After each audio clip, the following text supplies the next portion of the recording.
Hi all, this is Skate and welcome to week 6 of the subscriber replays. I've actually managed to keep this going for 6 weeks. I've got plenty more subscriber videos to follow up with as well. And as long as you guys keep sending them through, I will be able to keep this going every week. And we've actually fallen into a bit of a schedule on the channel. Basically, every week, midweek, there will be a subscriber replay. Every weekend, without fail, guaranteed, I will make sure I put up one of the Blitz guides. They're actually my favourite videos I like doing. And early in the week we'll have possibly a console video, and anytime there is an update or anything new hitting the game, I'll make sure a video comes out for that straight away, so there won't be a schedule for them. And one thing to comment as well, by the time this video goes live on the channel, I will be on my way to the Insomnia event, which apparently is a really big gaming event, which I never heard of. But Wargaming will be in attendance, I'll be there. And so will the Mighty Jingles, and Jack the Ripper for console, and Earl Grey for World of Warships. So if you are going to that event, make sure you come in and say hello. On to the replays though. We are watching Unbelievabot in his Conqueror, and he is doing an epic job in playing the hull down game in the Conqueror, which is exactly what you need to be doing in this tank. Obviously the Conqueror hull is extremely weak, but the turret is quite bouncy, and when you're using the full gun depression of the tank, the turret becomes insanely bouncy. And Unbelievabot has got himself a very nice spot by here. I don't use this spot often myself, but it turns out in the Conqueror it's an epic spot. And he was going for his Hesh then, but it was a bit of a risky one, so he just guaranteed his shot with the AP. Now this one, also a risky Hesh shot, but look at that. He managed to get that one into that tiny little penetratable area, and in the process damaged the ammo rack of the Object 140. Now, he's trying to fire that E100, which to be fair, they do have very tough turrets, but the E100 keeps looking at him, so with his APCR, he should be able to penetrate that no problem. But as he does that, here comes the Leo, so quick Hesh round into the butt to finish him off. Then the 140 pops back out to say hello, and he's got a side shot. Is he going to load his Hesh for that one? No, but he does manage to get one in anyway. And is that 140 back in? Well, it's back into the E100. Ah, that one doesn't go through, we just get track damage. But it does mean, because that E100 was, well, I would say he's in the way, but he wasn't. The Object 140 quite clearly reversed into him. That 140 now has to go around the E100. Does miss a return shot there, but in all fairness, it was a clutch shot. And they are capping at this point as well, which pretty much means, now that would be a nice shot, very nice shot.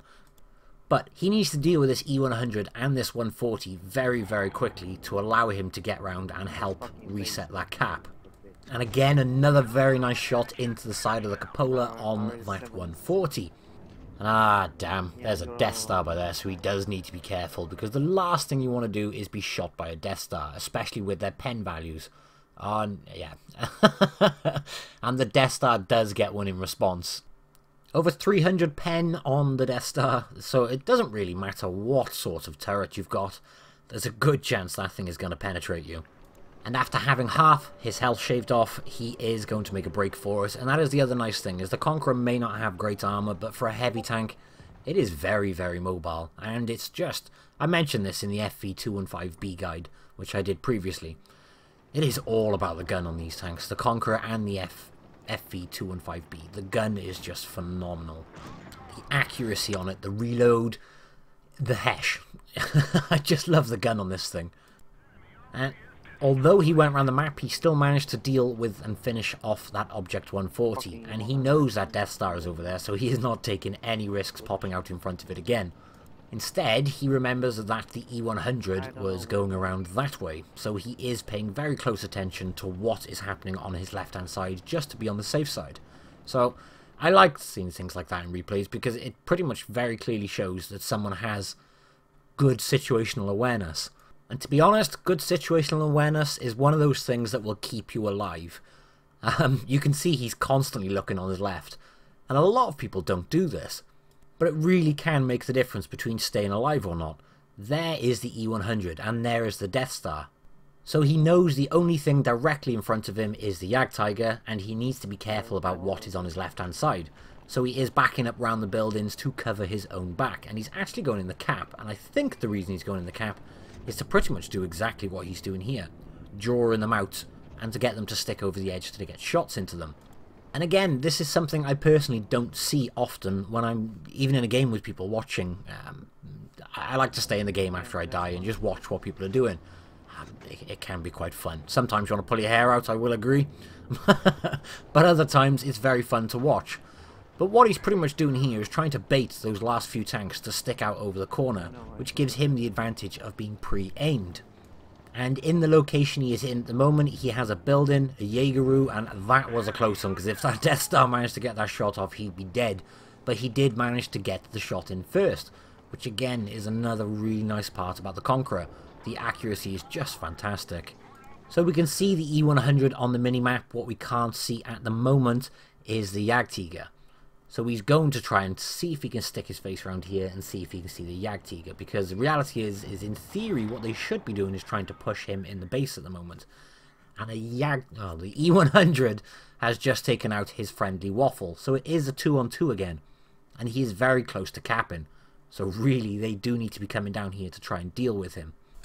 But they're not. They're too busy trying to deal with his friendly tank. And there's a shot there on the upper casement.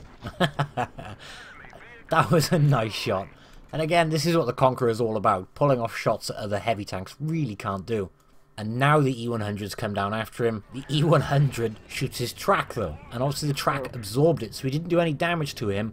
But doing that track damage, taking his track off, was enough to reset the cap. But it did mean that Unbelievable was allowed to get that last shot in and finish off the E100. So the tier 9 Conqueror in a tier 10 game. To make those shots count and to make them happen, he did have to fire a fair bit of APCR, but it did mean that he got himself 6,000 damage exactly.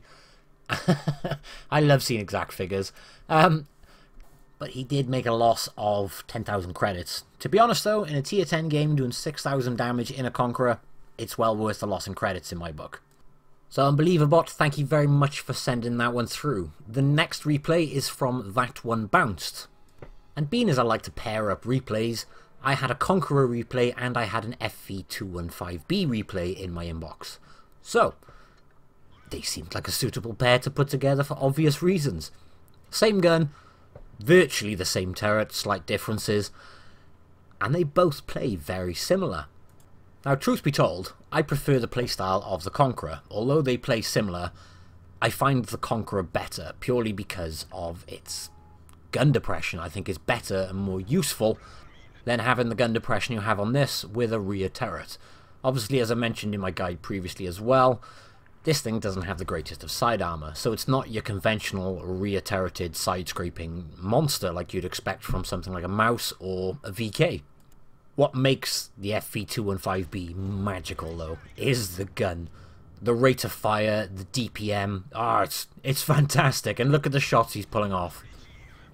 Now, as you guys know, I've started playing some console as well, which I'm enjoying, but what I want more than anything is the Chieftain. Oh my god, it's a stunning tank, it's an amazing tank, but that plays more like the Conqueror, because it has virtually the same playstyle, same sort of tank, just with an outrageous rate of fire.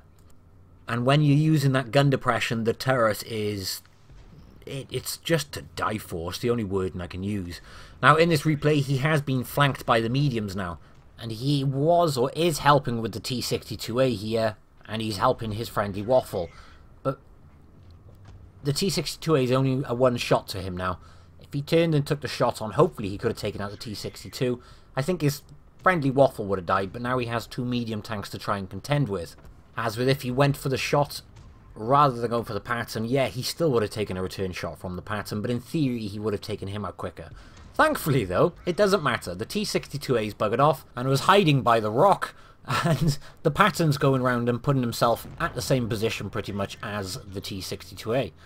Now, the pattern, I think, made a mistake there because, well, he clearly underestimated the DPM of the FV215B, and if he stayed in the way he was, That One Bounced would have had a medium tank on either side of him. He put himself on the same side, so he only had to focus one side then. Regardless, though, he's effectively taken out both those medium tanks and can now go back and deal with the tanks on this side to help his team. At present, it is neck and neck, 4-4. As I'm saying those words, though, it's 3-4 to the Reds. And that one bounce does need to be very, very careful here because he has very low health. And it's only going to take 1-2 shots from some, well, 1 shot from some of those tanks, 2 from the others, and it'll very quickly take him out. So he is being very cautious, which is naturally something you would expect. But the IS-8 is completely ignoring him and going for the butt of his friendly IS-7, and he does get to take him out as a result. I know he is going for the track on the IS-7. Doesn't get it purely because the IS-7's track goes behind the rock, and it does mean he gets a nice shot in the lower plate. IS-7 is gone. He then takes out the red IS-7, which now puts them in a situation which I can't tell because he has a telegram on his screen. Okay, they are 2-2. And so far, that one bounced has taken out 4 already. And this game just got very difficult and very intense. He is virtually a one-shot to both of those tanks. He has a full health friendly IS-8. But it doesn't look like the IS-8 is doing much at present. And really, what the IS-8 should be doing is taking the shots for him. Because that one bounced just can't afford to take the damage, yet that IS-8 can. But that is exactly what he's doing here. He's trying to stay in cover and looking for shots, as you can see, but he's also waiting for the IS-8 to actually do something. Now, he does bounce the shot from that Jagdtiger and gets a nice one straight into the upper casement. And that IS-8 still hasn't moved. Is he AFK? Yeah, he is AFK, but that one bounced, doesn't care. He can taste blood now. You can quite clearly see he's got 2 shots into that Jagdtiger, and here comes a very, very nice shot through that gap and finishes off the Jagdtiger. What hacks me off about this scenario is that one bounce deserves a Kolobanov's for doing his 1 versus 3, but he doesn't get it because of the AFK. The problem he's got, though, is at this point in time, we don't know if he's getting that Kolobanov's. If he does win this game, which I'm not giving that away, he does deserve that medal, but he doesn't get it. Now you can see he's been very patient and very careful because that E4 easily has the opportunity to one-shot him, and with that much pen on an E4 and that alpha, the E4 only has to point it in his direction generally, and as long as he hits the hull, it's going through. So he's using the rocks, he's using the dead tanks, and he's trying to push forward. He's trying to pretty much come out from an angle he's hoping the E4 isn't looking. Now you can see he keeps looking at that building, so he suspects he's by there, but he is double checking on his right hand side to be on the safe side. And he has decided to just go for it. Still nothing behind that rock, and there he is. He's proximity detected the E4. E4's going to... what's he doing? He's reversing out. Why did the E4 reverse out? And I said I wouldn't give it away, but let's be fair, you all knew he was going to win it. So that means he did get himself 6 kills. And we don't know the circumstances why that AFK, well, why that IS-8 went AFK, but that one bounced did deserve a Kolobanov's for that one. But he did get himself the mastery, 5,500 damage, and that IS-8 had 0 damage. It's hard not to be angry with IS-8 in this circumstance because, well, it's quite clearly a 6 versus 7 in this circumstance. And that one bounce clearly carried that one home. So thank you for sending that replay in as well, mate. If you would also like to send me a replay, please send it through to skateextremetanks@yahoo.co.uk. This is a mailbox I set up purely for dealing with the replays. And obviously any competitions we run, usually we do something with this as well. Thank you all for watching though. I hope you've enjoyed it, and I will catch you in the next one. Bye bye.